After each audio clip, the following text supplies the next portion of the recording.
Praise the Lord.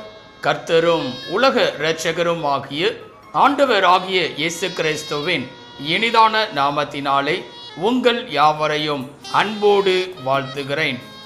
ஒரு புதிய நாளை தேவன் நம்முடைய வாழ்க்கையிலே கிருபையாய் கொடுத்திருக்கிறார். ஒவ்வொரு நாட்களையும் அவர் நமக்கு ஆசீர்வாதமாக கொடுத்து அவருடைய கிருபையினாலே நம்மை தாங்குகிற தேவனாகவும் நடத்துகிற தேவனாகவும் காணப்படுகிறார். நிச்சயமாய் இந்த நாளையும் அவர் நமக்கு ஆசீர்வாதமாய் மாற்றி கொடுப்பார். இந்த நாளுக்குரிய தேவனுடைய வார்த்தையை உங்களுக்காய் நான் வாசிக்கிறேன். சங்கீதம் 119 அதிகாரம் 2 வசனம்.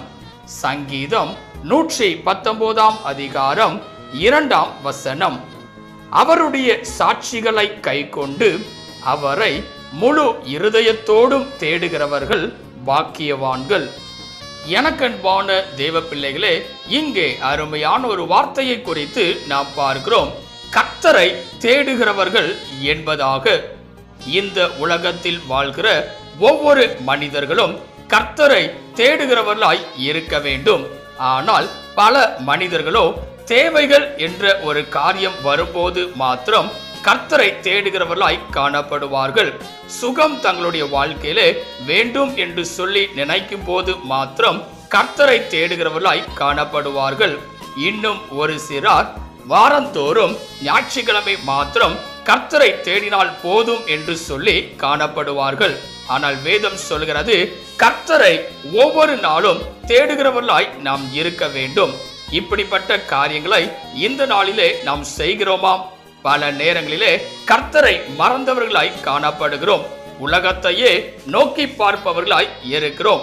உலகத்தின் எல்லா காரியங்களையும் தேடுகிறவர்களாய் காணப்படுகிறோம். அப்படிப்பட்டவர்களாய் இராதபடிக்கு கர்த்தரை தேடுகிறவர்களாய் நாம் இருக்க வேண்டும். அப்பொழுதுதான் கர்த்தருடைய நிறைவான ஆசீர்வாதம் ஒவ்வொரு மனிதனுடைய வாழ்க்கையிலும் காணப்படும். இந்த காலவேளையிலே கர்த்தரை தேடுகிறவர்களின் வாழ்க்கையிலே தேவன் வைத்திருக்கிறதான ஆசீர்வாதத்தை குறித்து சிந்திக்க போகிறோம். முதலாவதாக வேதம் சொல்கிறது, எபிரேயர் 11 அதிகாரம் 6 வசனத்தை வாசிக்கும் போது, எபிரேயர் 11 அதிகாரம் 6 வசனத்திலே, விசுவாசம் இல்லாமல் தேவனுக்கு பிரியமாய் இருப்பது கூடாத காரியம். ஏனென்றால் தேவனிடத்தில் சேருகிறவன் அவர் உண்டென்றும் அவர் தம்மை தேடுகிறவர்களுக்கு பலன் அளிக்கிறவர் என்றும் விசுவாசிக்க வேண்டும். இங்கே பார்க்கும்போது முதலாவதாக வேதம் சொல்கிறது, கர்த்தரை தேடுகிறவர்களின் வாழ்க்கையிலே என் தேவன் பலன் கொடுக்கிறவராய் இருக்கிறார்.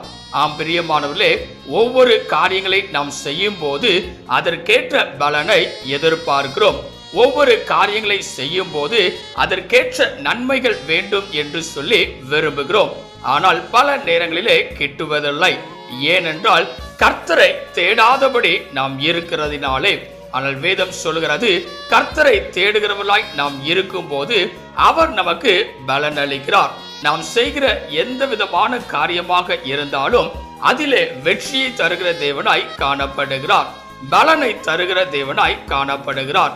இந்த காலவேளையிலே உங்களுடைய வாழ்க்கையிலும் கூட பலன் இல்லாதபடி இருக்கிறதே என்று சொல்லி நீங்கள் யோசித்துக் கொண்டிருக்கலாம்.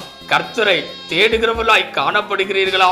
வேதத்தின் அடிப்படையிலே முதலாவதாய் கர்த்தரை தேடுகிறவர்களாய் நாம் இருக்கும் போது அவர் நமக்கு பலன் அளிக்கிறார். இரண்டாவதாக கர்த்தரை தேடும் போது அவர் நம்முடைய வாழ்க்கையிலே கொடுக்கிற ஆசீர்வாதம் என்னவென்றால், வேதம் சொல்கிறது, எஸ்ரா 8 அதிகாரம் 22 வசனத்தை வாசிக்கும் போது, எஸ்ரா 8 அதிகாரம் 22 வசனத்திலே, வழியிலே சத்துருவை விலக்கி எங்களுக்கு துணை செய்யும்படிக்கு நான் ராஜாவினிடத்தில் சேவகரையும் குதிரை வீரரையும் கேட்க வெட்கப்பட்டிருந்தேன். எங்கள் தேவனுடைய கரம் தம்மை தேடுகிறவர்கள் எல்லோர் மேலும் அவர்களுக்கு நன்மையாக இருக்கிறதென்றும் அவருடைய வல்லமையும் அவருடைய கோபமும் அவரை விட்டு விலகுகிறவர்கள் எல்லார் மேலும் இருக்கிறதென்றும் நாங்கள் ராஜாவுக்கு சொல்லியிருந்தோம். இங்கே பார்க்கும் போது இரண்டாவதாக வேதம் சொல்லுகிறது, கர்த்தருடைய கரம் நன்மையாக காணப்படும் என்பதாக. ஆம் பிரியமானவர்களே, தேவனை தேடும் போது கர்த்தருடைய கரம் நம்முடைய வாழ்க்கையிலே நன்மையாக காணப்படும். இன்றைக்கு பல நேரங்களிலே நாம் யோசிக்கிற ஒரு காரியம், என்னை சுற்றிலும் தீமையான காரியங்களே நடைபெற்று கொண்டிருக்கிறது, என்னை சுற்றிலும் பல மனிதர்கள் பலவிதமான காரியங்களை தீமையாய் செய்கிறார்களே என்று சொல்லி. ஆனால் வேதம் சொல்லுகிறது, நீங்கள் தேவனை தேடுகிறவர்களாய் இருப்பீர்கள் என்றால் உங்கள் வாழ்க்கையிலே எல்லாம் நன்மையாக முடியும். ஏனென்றால் கர்த்தருடைய கரமானது கர்த்தரை தேடுகிறவர்களின் பிள்ளைகளுடைய வாழ்க்கையிலே இருக்கிறது. அப்பொழுது அந்த கரம் எல்லா தீமையையும் நன்மையாய் மாற்றி தருகிறதாய் காணப்படும். இரண்டாவதாக, கர்த்தரை தேடுகிறவர்களின் வாழ்க்கையிலே தேவனுடைய கரம் நன்மையாய் காணப்படும். மூன்றாவதாக, கர்த்தரை தேடுகிறவர்களின் வாழ்க்கையிலே தேவன் வைத்திருக்கிற ஆசீர்வாதம் என்னவென்றால், வேதம் சொல்லுகிறது, சங்கீதம் 34 அதிகாரம் 10 வசனத்தை வாசிக்கும் போது, சங்கீதம் 34 அதிகாரம் 10 வசனத்திலே, சிங்கக்குட்டிகள் தாழ்ச்சியடைந்து பட்டினியாய் இருக்கும், கர்த்தரை தேடுகிறவர்களுக்கோ ஒரு நன்மையும் குறைவுபடாது. இங்கே பார்க்கும்போது மூன்றாவதாக வேதம் சொல்கிறது, கர்த்தரை தேடுகிறவர்களின் வாழ்க்கையிலே நன்மைகள் குறைவுபடாது. இந்த நாளிலே என்னுடைய வாழ்க்கையிலே தேவைகள் சந்திக்கப்படாமல் இருக்கிறது, எல்லா காரியங்களிலும் குறைவாகவே இருக்கிறது என்று சொல்லி நாம் யோசிக்கலாம். கர்த்தரை தேடும் போது என் தேவன் எல்லா குறைவுகளையும் நிறைவாய் மாற்றுகிறவராய் இருக்கிறார். இங்கே வேதவசனம் சொல்லுகிறது, சிங்கக்குட்டிகள் தாழ்ச்சியடைந்து பட்டினியாய் இருக்கும், ஆனால் கர்த்தரை தேடுகிறவர்களுக்கோ ஒரு நன்மையும் குறைவுபடாது. ஒவ்வொரு நாளும் கர்த்தரை தேடுகிறவர்களாய் நீங்கள் இருக்கும் போது உங்கள் வாழ்க்கையின் ஆசீர்வாதமானது பெரிதாய் காணப்படும். உங்களுடைய வாழ்க்கையிலே குறைவே என்பது இல்லாதபடிக்கு என் தேவன் எல்லாவற்றையும் நிறைவாய் மாற்றி கொடுக்கிறவராய் காணப்படுவார். மூன்றாவதாக, கர்த்தரை தேடுகிறவர்களின் வாழ்க்கையிலே நன்மை குறைவுபடாது. நான்காவதாக, கர்த்தரை தேடுகிறவர்களின் வாழ்க்கையிலே தேவன் கொடுக்கிற ஆசீர்வாதத்தை குறித்து பார்க்கும் போது வேதம் சொல்லுகிறது, சங்கீதம் 69 அதிகாரம் 32 வசனத்தை வாசிக்கும் போது, சங்கீதம் 69 அதிகாரம் 32 வசனத்திலே, சாந்த குணம் உள்ளவர்கள் இதை கண்டு சந்தோஷப்படுவார்கள், தேவனை தேடுகிறவர்களே உங்கள் இருதயம் வாழும். இங்கே பார்க்கும்போது நான்காவதாக வேதம் சொல்லுகிறது, உங்கள் இருதயம் வாழும், உங்கள் இருதயம் மகிழும், உங்கள் இருதயம் சந்தோஷப்படும். ஆம் பிரியமானவர்களே, பல நேரங்களிலே இருதயம் நொறுங்குண்டவர்களாய் காணப்படுகிறோம். இருதயத்திலே சமாதானமும் சந்தோஷமும் இல்லாதபடி நாம் காணப்படுகிறோம்.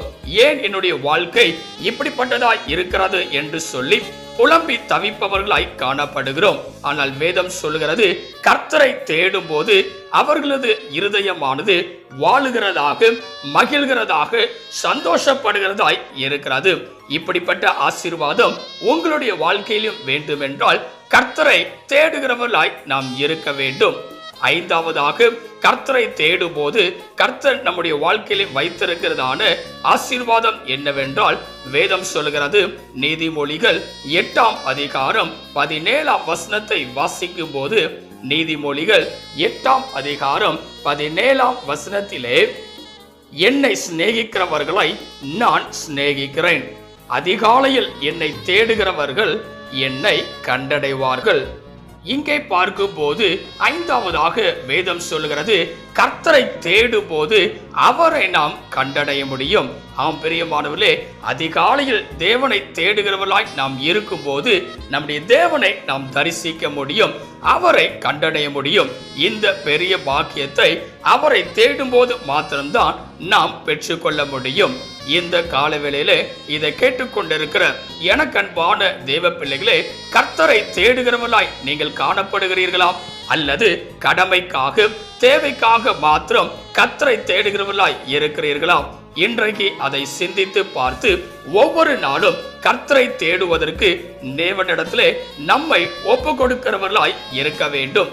ஏனென்றால் கர்த்தரை தேடுகிறவர்களுடைய வாழ்க்கையில என் தேவன் பலவிதமான ஆசீர்வாதங்களை வைத்திருக்கிறார். அதிலே ஒரு சில காரியங்களை இந்த நாளிலே நாம் சிந்தித்திருக்கிறோம். முதலாவதாக, கர்த்தரை தேடுகிறவர்களாய் நாம் இருக்கும் போது நம்முடைய வாழ்க்கையில எல்லா காரியங்களிலும் பலன் உண்டாகிறதாய் இருக்கிறது. இரண்டாவதாக, கர்த்தரை தேடும் போது கர்த்தருடைய கரம் நம் மீது நன்மையாய் காணப்படுகிறது. மூன்றாவதாக, கர்த்தரை தேடும் போது நம்முடைய வாழ்க்கையில குறைவு என்பதே இல்லாமல் காணப்படுகிறது. நான்காவதாக, கர்த்தரை தேடும் போது நம்முடைய இருதயம் மகிழ்கிறதாக, நம்முடைய இருதயம் வாழுகிறதாய் இருக்கிறது. ஐந்தாவதாக, கர்த்தரை தேடுகிறவர்களாய் நாம் இருக்கும் போது அவர் நம்முடைய வாழ்க்கையிலே அவரை கண்டடைய செய்கிறவராய் இருக்கிறார். இந்த நாளிலே இவ்விதமான ஆசீர்வாதங்களை நாமும் பெற்றுக்கொள்ள வேண்டும் என்றால் கர்த்தரை உண்மையான இருதயத்தோடு தேடுகிறவர்களாய் இருக்க வேண்டும். தேவனுடைய கரத்திலே உங்களை அர்ப்பணிப்பீர்களா? ஜெபிக்கலாம். கிருபையும் இரக்கமும் நிறைந்த எங்கள் அன்பின் பிதாவே, இந்த ஆசீர்வதிக்கப்பட்டதான நல்ல காலை வேளைக்காய் நன்றியோடு உம்மை துதிக்கிறோம், உம்மை ஸ்தோத்தரிக்கிறோம்.